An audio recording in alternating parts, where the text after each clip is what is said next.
wabarakatuh. Halo teman-teman semua, alhamdulillahirrabbilalamin. Kita masih bisa dipertemukan kembali di podcast Laboratorium Dakwah. Kali ini bersama saya Nur Anissa dan ditemani oleh teman saya Muhammad Dimas Al-Kautsar di acara BBM. Wah, apa tuh BBM, Kak? Jadi BBM itu adalah bincang-bincang motivasi dengan tema ngobrol bareng bersama mahasiswa inspiratif Fakultas Dakwah UIN Sultan Taha Saifuddin Jambi. Nah, Kak Dimas, berbicara tentang mahasiswa inspiratif ya, Kak Dimas ya. Pastinya di setiap fakultas itu memiliki mahasiswa inspiratif. Nah, kali ini khususnya kita sedang bersama mahasiswa inspiratif dari Fakultas Dakwah UIN Sultan Taha Saifuddin Jambi. Betul, pastinya di setiap fakultas itu ada mahasiswa inspiratifnya. Dan sekarang kita sedang bersama mahasiswa inspiratif dari Fakultas Dakwah UIN Sultan Taha Saifuddin Jambi dengan Bang Kusnadi. Ya, sebelumnya kita perkenalan dulu Bang ya. Boleh tahu namanya, terus asal dari mana dan dari prodi apa? Boleh, silahkan Bang Kusnadi. Perkenalkan, nama saya Kusnadi, asal dari Kabupaten Merangin, tepatnya di Desa Kapu, Dusun Ganduk, Kecamatan Tabirulu, Kabupaten Merangin. Alamat sekarang di Tanjung Sari, Kecamatan Jambi Timur, dan saya dari Prodi Bimbingan dan Penyuluhan Islam. Oke. Wah, jadi gimana kabarnya hari ini, Kak? Alhamdulillah, hari ini sangat baik kabarnya. Iya. Jadi ini kan Abang kan sudah yudisium nih. Jadi kira-kira rencana kesibukan apa setelah yudisium ini?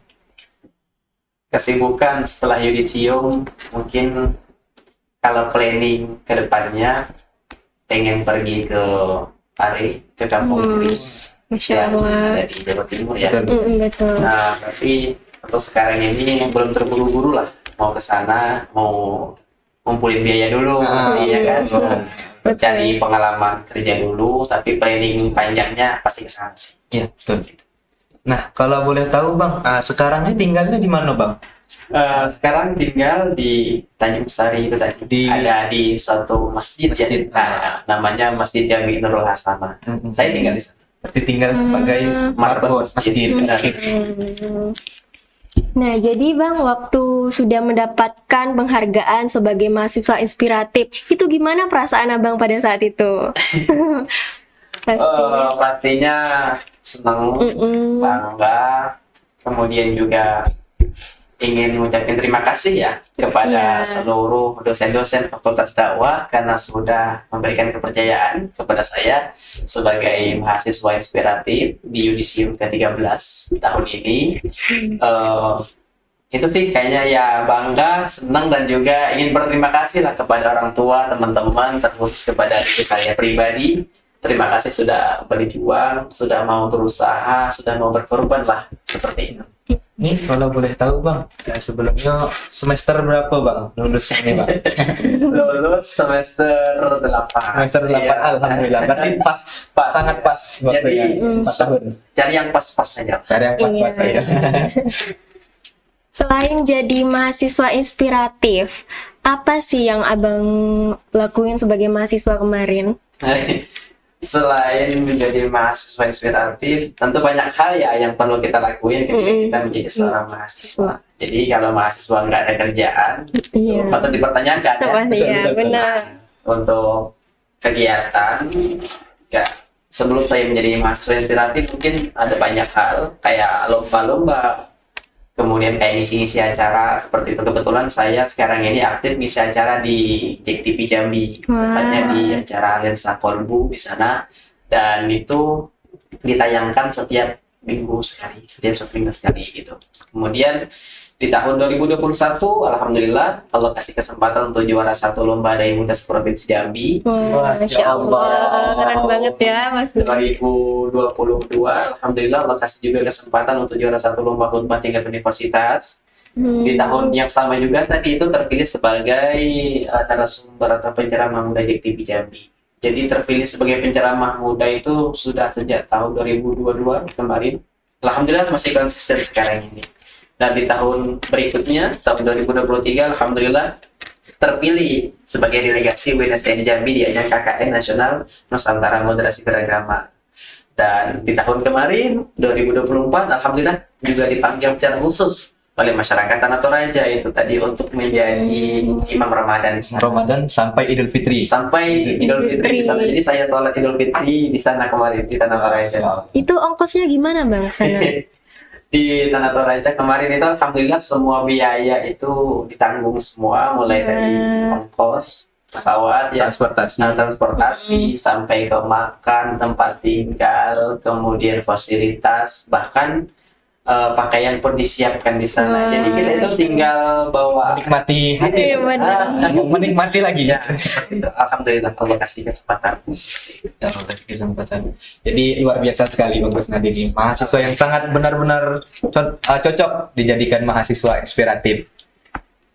Jadi sebagai mahasiswa inspiratif dengan banyaknya prestasi yang Bang Kusnadi raih, apakah ada yang mendorong atau seseorang yang menginspirasi Bang Kusnadi untuk menjadi seperti ini, Bang?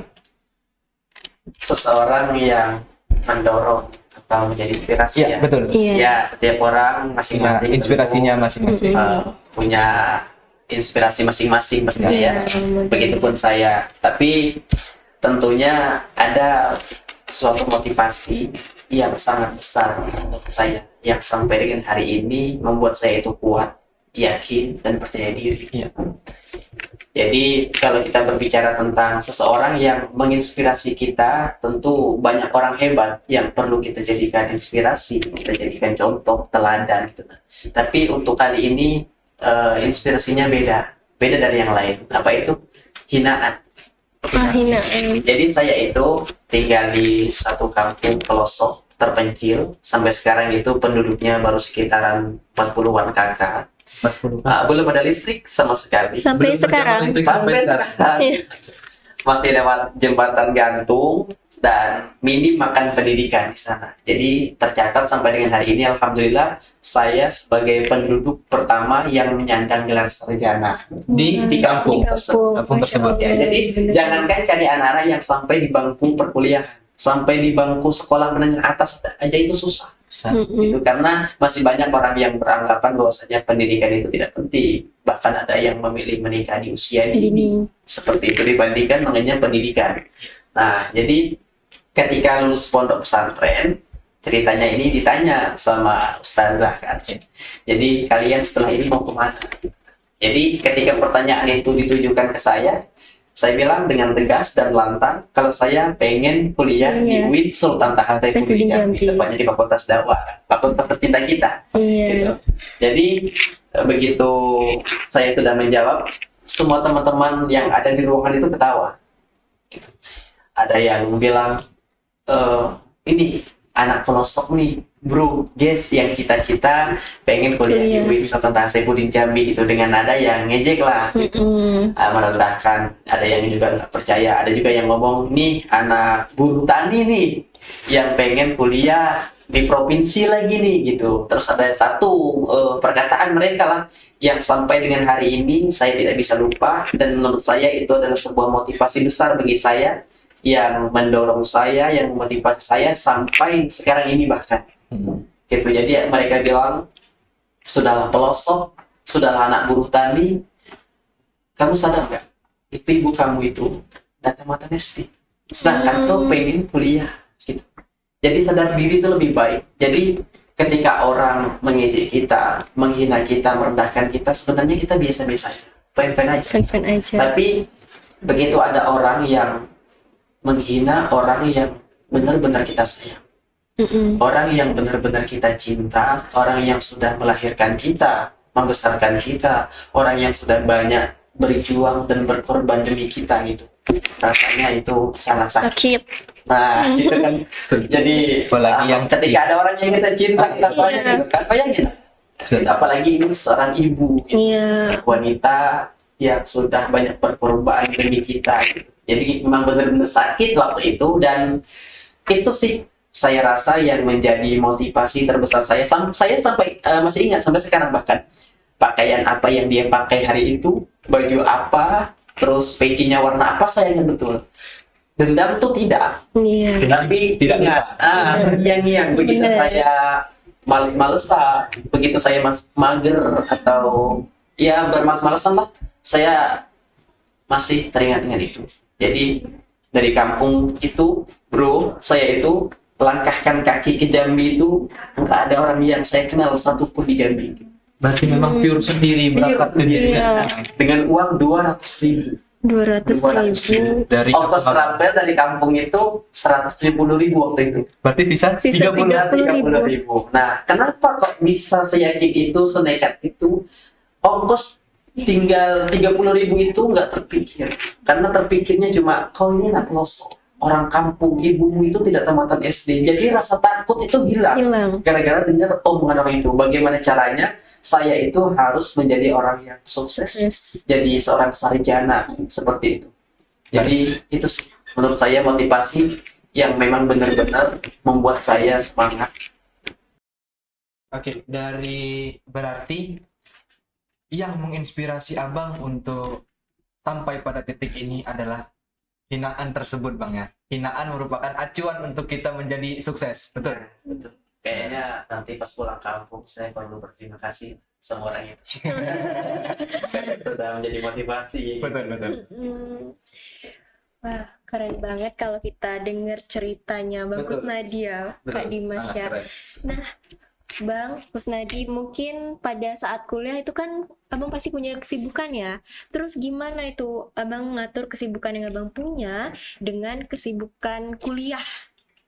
Jadi untuk mengatur itu sebenarnya tergantung kita dan kesepakatan ketika saya sebagai patut masjid awal-awal itu ya tahun 2020 kemarin, begitu saya ngobrol dengan pengurusnya, mereka bilang ingat tujuan kamu dari kampung ke Jambi itu untuk kuliah, gitu, bukan untuk kerja. Alhamdulillah dipertemukan sama pengurus masjid yang sangat-sangat baik, yang sangat-sangat mengerti. Jadi saya itu posisinya bukan sebagai marbot masjid dianggapnya, tapi sebagai seorang anak, sebagai orang yang memang benar-benar dia sayang seperti itu. Saya tidak merasa marbot masjid di sana, karena saya merasa di sini, walaupun saya tidak kenal siapa mereka, bahkan dipertemukan awal-awal tahun gitu. Jadi saya merasa punya orang tua, saya merasa punya keluarga, saya merasa punya saudara dan teman-teman. Seperti itu, alhamdulillahnya seperti itu dipertemukan sama pengurus masjid yang mengerti. Jadi ketika kuliah itu setelah kita, kalau memang benar-benar kuliah gitu, kecuali pamitannya kuliah tahu-tahu main. Nah, itu lain pula ceritanya gitu. Jadi ketika kita kuliah itu mau berapa jam pun kita kuliah, berangkat pagi pulang malam pun nggak masalah, tapi kalau memang benar-benar digunakan untuk kuliah. Dan koordinasi dengan ketua masjidnya tadi. Ketua masjid tadi. Nah, tahun 2022 alhamdulillah saya sudah diangkat sebagai imam tetap di masjid itu. Jadi saya cuma fokus imam saja. Imam saja, bukan ngurus kebersihan dan segala macam. Bukan ngurus kebersihan lagi. Kalau dulu kan memang itu pontang-panting itu. Saya sendirian. Kenapa? Imam saya, kadang muadzin juga saya. Jadi marbot masjid itu dituntut bisa semuanya. Mulai daripada imam, hilal, khutbah, ceramah, berzanji, sholawat, semuanya harus bisa.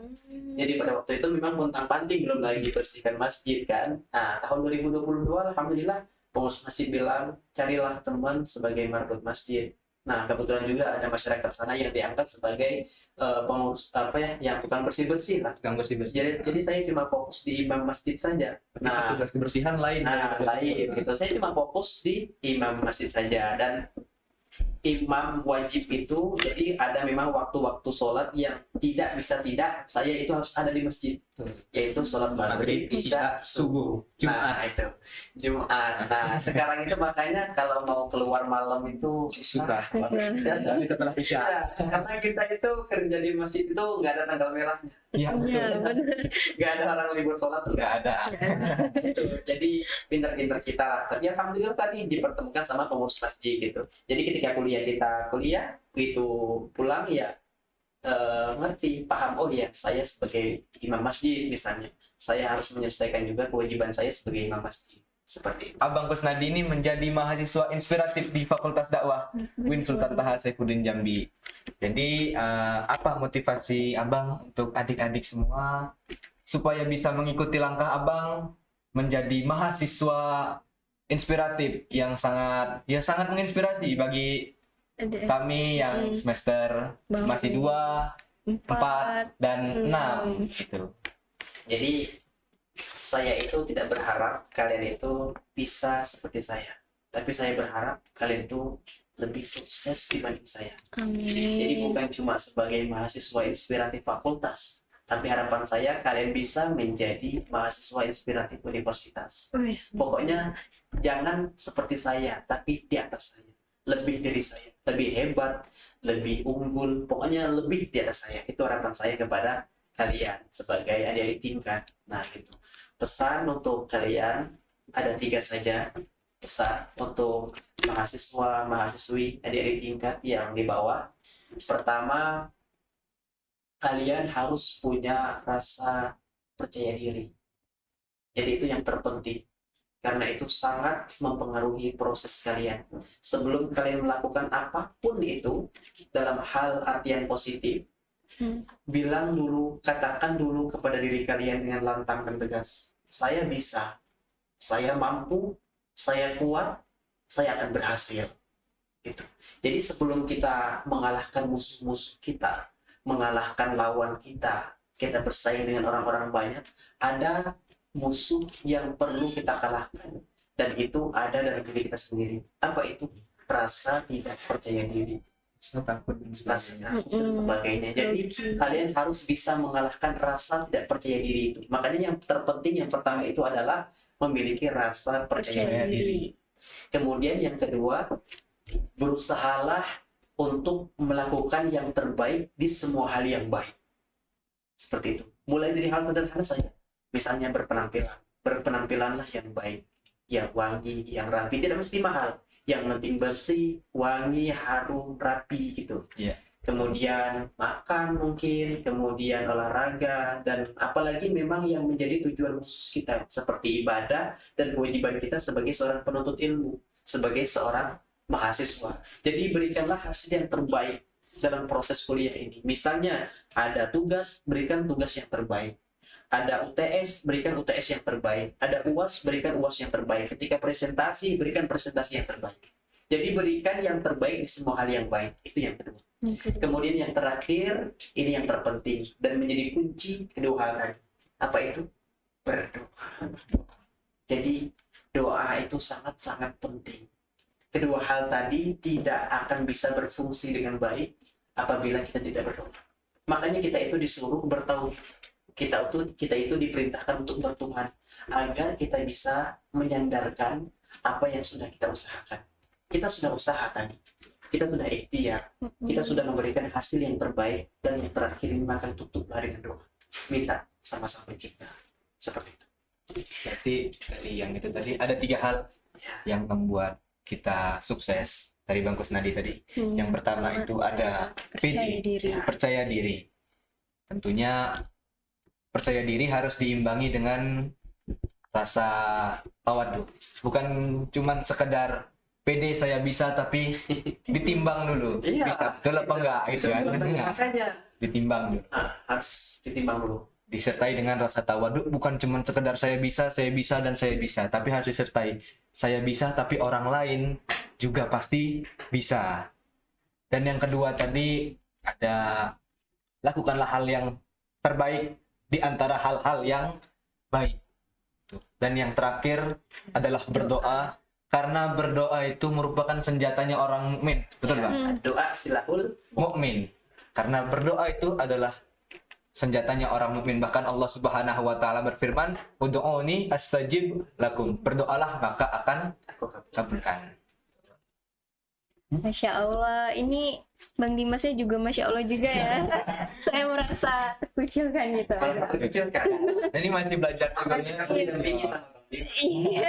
Ini kan ada yang lebih senior yang menjadi narasumber Iya. Jack TV. ini kan. Kalau kami ini masih Tak boleh seperti itu, harus percaya Diri. Baik. Baik Bang Kusnadi, setelah lulus nih di UIN Sultan Taha Saifuddin Jambi, apa impian atau tujuan khusus Bang Kusnadi untuk setelah ini? Sebenarnya ini planning besar dan nggak semua orang harus bisa tahu sih sebenarnya ya. Iya. Karena memang sudah diundang dan sudah ditanya ya. Ya. Jadi Jadi planning ke depannya, cita-cita saya itu sebagai dosen sebenarnya. Masya Masya Allah. Allah. Jadi saya hobi berbicara, saya hobi berinteraksi sama orang banyak gitu. Jadi setelah ini saya bakalan ke Pari itu tadi dengan harapan apa, dengan tujuan apa? Cari beasiswa. Jadi sekarang ini ketika kita menjadi mahasiswa harus dua hal yang kita pegang. Kalau nggak bahasa, IT. Kita nggak boleh kalau dua hal itu tadi kita tinggalkan, maka kita akan ketinggalan. Kalau nggak bisa IT, lari ke bahasa. Bahasa. Jadi saya merasa bahwa saya ini yang kurang kayaknya bahasa. Semua dosen-dosen itu mengarahkan ke saya, kamu harus ke Pari. Kamu nggak boleh berhenti sampai sekarang itu juga. Gitu. Semua dosen-dosen ketika saya selesai sidang kemarin itu lebih banyak mendapatkan masukan sih. Kamu jangan berhenti sampai di sini saja. Saya berharap suatu saat nanti saya bisa seruangan sama kamu. Kamu kerja bareng-bareng kami. Itu harapan mereka. Jadi saya merasa bahwa saya itu yang kurangnya adalah bahasa. Jadi saya harus pergi ke Pari terlebih dahulu untuk memperluas atau belajar di sana bahasa. Saya harus menguasai bahasa terlebih dahulu. Ya dengan harapan mana tahu nanti. Allah kan, ya kita tuh sebagai manusia cuma bisa berusaha dan berdoa. Mana tahu nanti ada rezeki Allah kasih untuk kuliah di luar negeri. Masya Allah kan. Jadi mudah-mudahan lah. Itu sih tujuan saya. Saya tidak mau berhenti sampai di sini saja. Saya akan terus haus dengan ilmu Haus dengan dan prestasi nanti. Jadi ada hal yang sebenarnya ingin saya tanyakan pribadi, Bang. Wah, ini pribadi, saya Pribadi. Jadi di antara ini kan lagi marak nih tenaga, karena cita-cita Abang kan jadi dosen kan. Iya. Ini kan lagi maraknya nih tenaga pendidik itu dihujat habis-habisan netizen. Dan banyak orang tidak mau jadi tenaga pendidik Iya. karena yang notabene tenaga pendidik selain dia capek dan juga gajinya kecil. dan itu tadi kenapa kok Abang tertujunya di tenaga pendidik, di dosen atau di guru? Lebih tepatnya ke dosen ya. Dosen. Karena memang sebagai guru saya sudah mengalami itu. Iya. Saya pernah mengajar di SMP 1 Kota Jambi. Satu hari itu sampai di 6 jam, bahkan saya merasa sangat capek. Begitu pulang suara sudah habis, belum lagi Betul. imam dan lain sebagainya gitu. Jadi target saya memang dosen. Karena kenapa memilih dosen, sedangkan ya tahu sendirilah kita kan gaji dosen ya Tenaga pendidik itu pas-pasan lah. pas-pasan Iya. kan? Belum lagi nanti kalau untuk kaya itu jangan jadi dosen, jadi pengusaha kan. Iya. Benar. Nah, kenapa memilih sebagai dosen atau sebagai orang yang mengajarkan ilmu lah gitu, dalam artian luas gitu. Jadi memang punya tujuan khairun nas Anfa'uhum linnas. Jadi sebaik-baik manusia adalah manusia yang bermanfaat untuk orang lain. Amin. Gitu. Jadi gimana caranya supaya saya itu bisa bekerja di sana? Saya tidak terlalu menginginkan menjadi orang yang kaya raya. Kalaupun saya dikasih atau ditakdirkan menjadi orang yang kaya raya, saya bersyukur. Namun kalau tidak pun, saya tidak bersedih. Gitu. Saya cuma pengen jadi orang yang bisa bermanfaat untuk orang banyak. Terlebih dahulu saya tadi lahir dan besar di kampung pelosok, yang dimana di kampung tersebut sangat-sangat minim pendidikan. Ketika saya diundang di podcast ini, maka saya sangat bersyukur sekali. Saya terpilih sebagai mahasiswa inspirasi. Jadi harapan saya itu orang yang pertama kali terinspirasi itu adalah orang-orang di kampung saya. Gimana mereka bisa beranggapan bahwasanya pendidikan itu penting. Betul. Pendidikan itu ketika kita kuliah bukan cuma sekedar mencari ilmu, kemudian kita mendapat kerjaan. Tidak. Cuma itu kecil sangat sekali gitu. Jadi ketika kita kuliah itu tujuannya merubah mindset kita.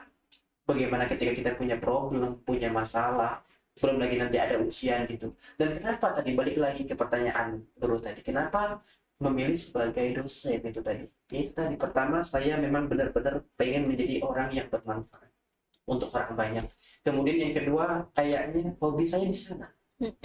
Nah seperti itu. Dan jadi ketika saya nanti mungkin sudah amin ya Allah jadi dosen, kan jadi itu sebagai tujuan pertama saya. Saya tidak mencari nafkah di sana. Tapi tujuan awal saya adalah saya bisa bermanfaat untuk orang lain. Di samping itu sudah pasti ada mimpi besar. Apa itu? Pengusaha. Iya. Nah, itu. Tapi tujuan awal saya, bagaimana saya bisa bermanfaat dulu untuk Untuk orang orang lain. lain. Ketika tujuan pertama tadi sudah tercapai, baru planning kedua. Seperti itu. Jadi dari jawaban Bang Kusnadi tadi ada satu hadis Nabi Muhammad Sallallahu Alaihi Wasallam, "Samata ibnul Adam, inqata'a amaluhu illa min salasin, sadaqatin jariyatin, ilmin tafa'u bih, aw waladin salihun yad'u lah." Jadi ketika meninggal anak Adam atau umat manusia, itu meninggalkan 3 perkara yang itu dibawa sampai nanti dia di liang lahat. Yang pertama, sedekah jariyah. Yang kedua, ilmu yang bermanfaat. Dan yang ketiga itu doa anak yang soleh. Nah, tujuan dari Bang Kusnadi tadi ada yang di nomor 2. Ilmu yuntafa'u bih, ilmu yang bermanfaat bagi orang lain. Juga sesuai dengan sabda Nabi tadi yang disampaikan Bang Kusnadi, khairun nas nafa'uhum linnas. Juga Kiai saya pernah bilang, beliau Kiai Haji Dr. Andes Muhammad Nurullah Kamaruddin ASMH, beliau berkata seperti ini, Bang.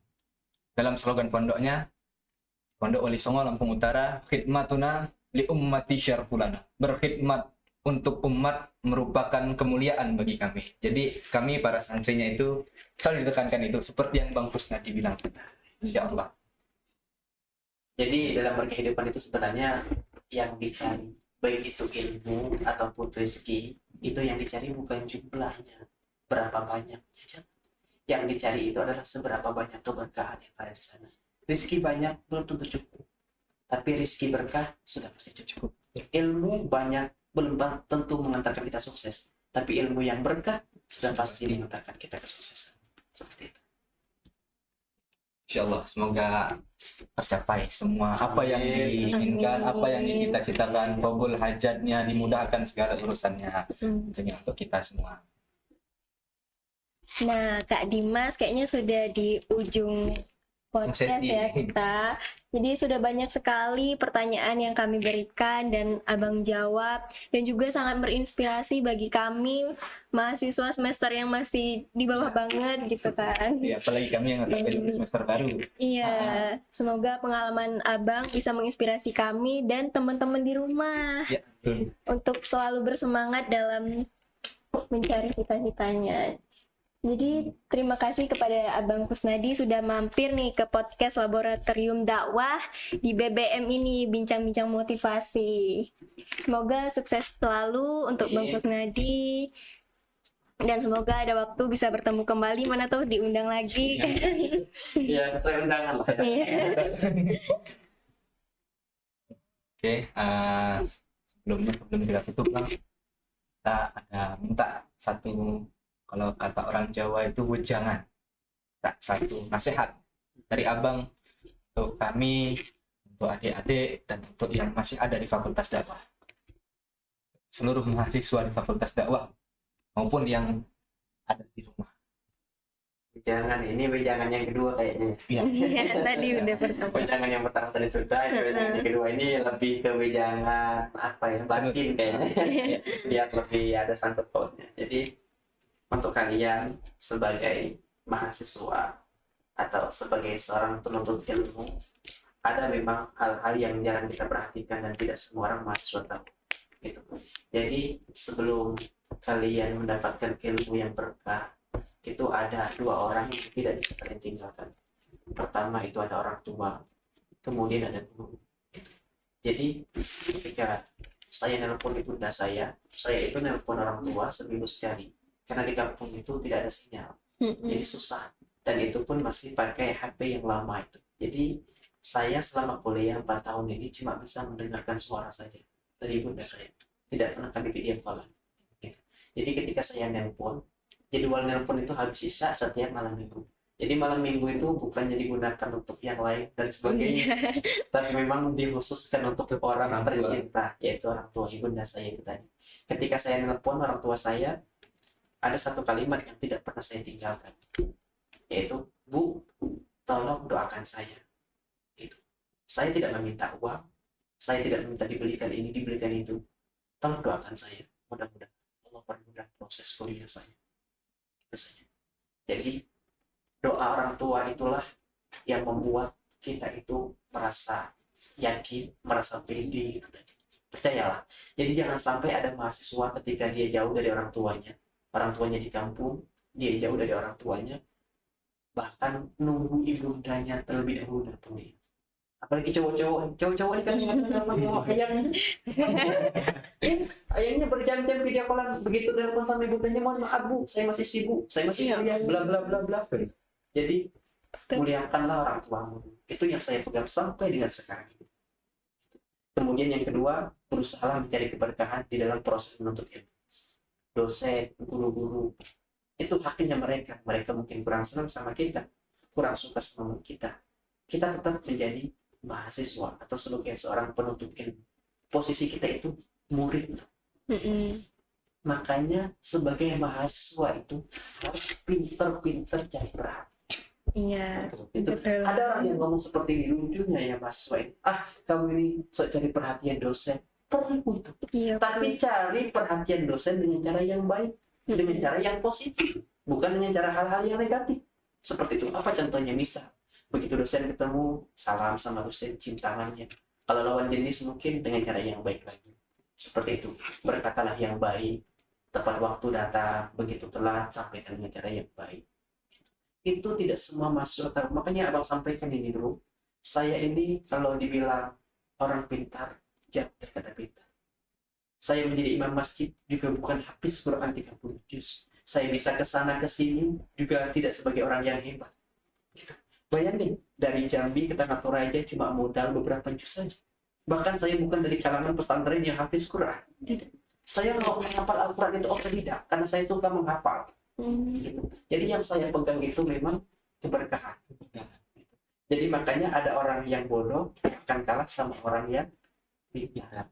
Orang yang pintar akan kalah sama orang yang Beruntung. rajin. Rajin terlebih dahulu. Rajin dulu. Setelah rajin baru orang yang Beruntung. Saya rasa saya adalah orang yang tepat. Orang yang beruntung. Karena dibilang bodoh, saya juga tidak terlalu bodoh. Dibilang pintar, saya juga be aja. Dibilang rajin, apalagi. Ya. Jadi saya rasa saya adalah orang yang beruntung. Dua hal tadi. Pertama, kedua orang tua muliakan. Kedua, cari keberkahan Guru. Itu saja. Dua hal. Oke, terima kasih sekali lagi untuk Bang Kusnadi.